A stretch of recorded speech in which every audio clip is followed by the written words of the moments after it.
Hi everyone, and welcome to our Resources of the Week series. My name is Sahra and I'm from Mindscape Psychology, and I've been on a little bit of a hiatus for the moment for the last couple of weeks, and you've been seeing my colleague Joanne posting the last couple of weeks vlogs, and I really hope that you've enjoyed them. They've been about our values, the values that we have at our practice, and also the kinds of values that we know that we can nurture and help our clients to do things that are in service to those values, in service to themselves, in living those values.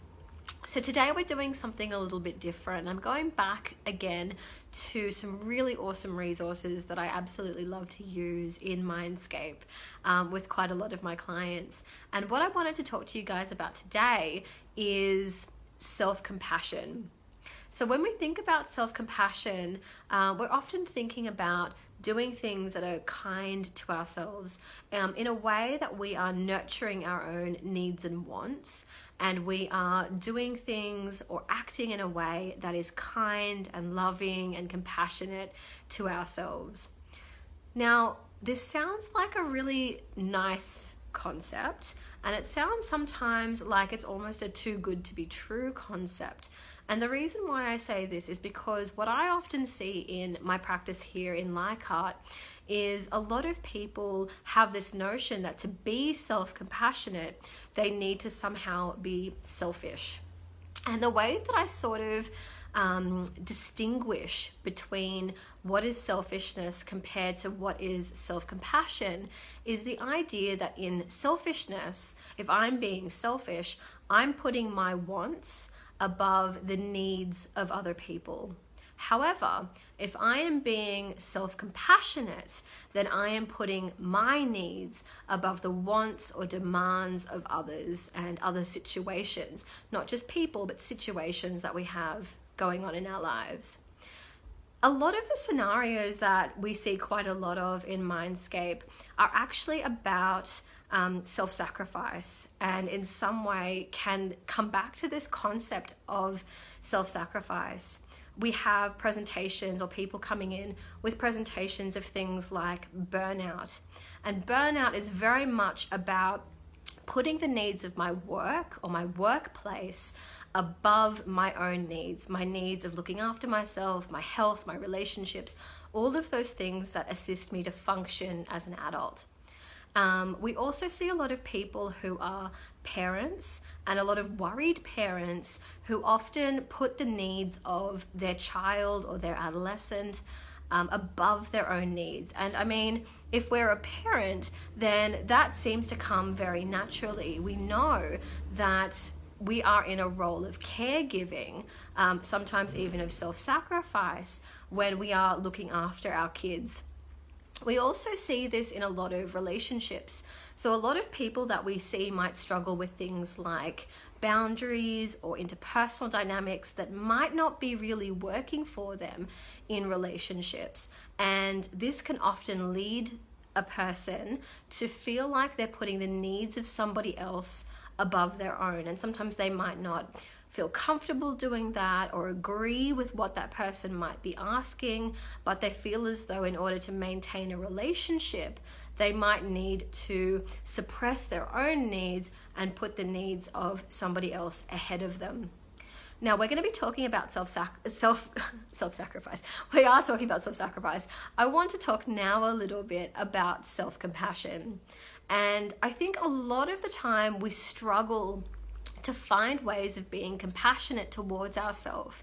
And we often confuse self-compassion with acts of self-care.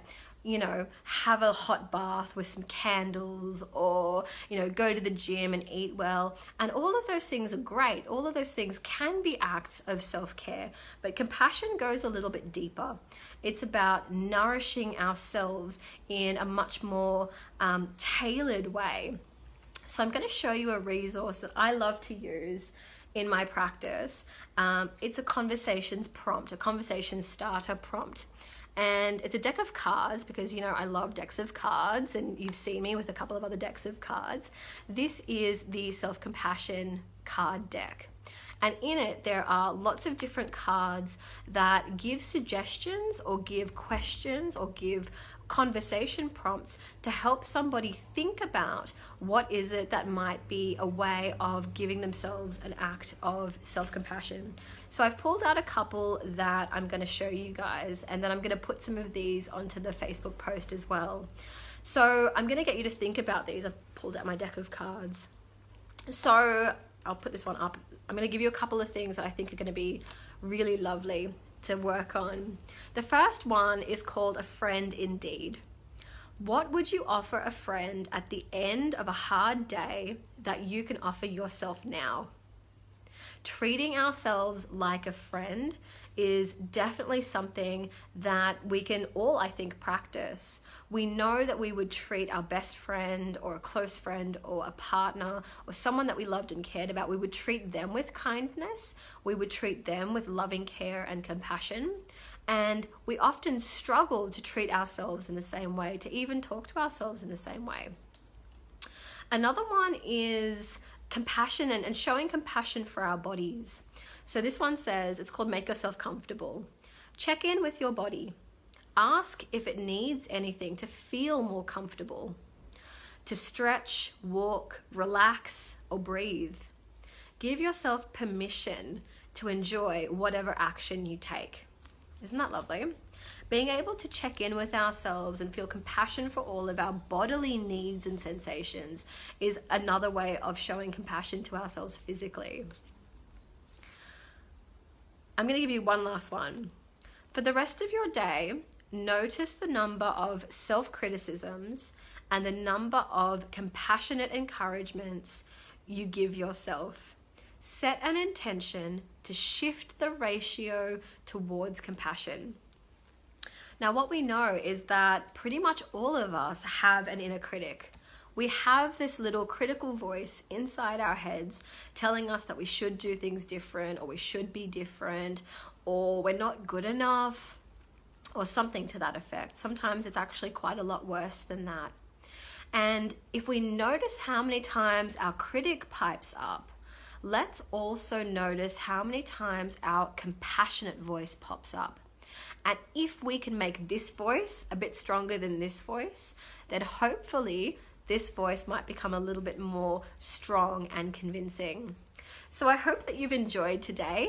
We've gone back to the resources, which I actually think is something that you guys might like to try. And if you want to maybe give it a try with myself or one of my team, please give us a shout out and we'll be able to help you out with that. So thank you so much for joining us today, and we will see you next week for another resource of the week. Thanks. Take care. Bye.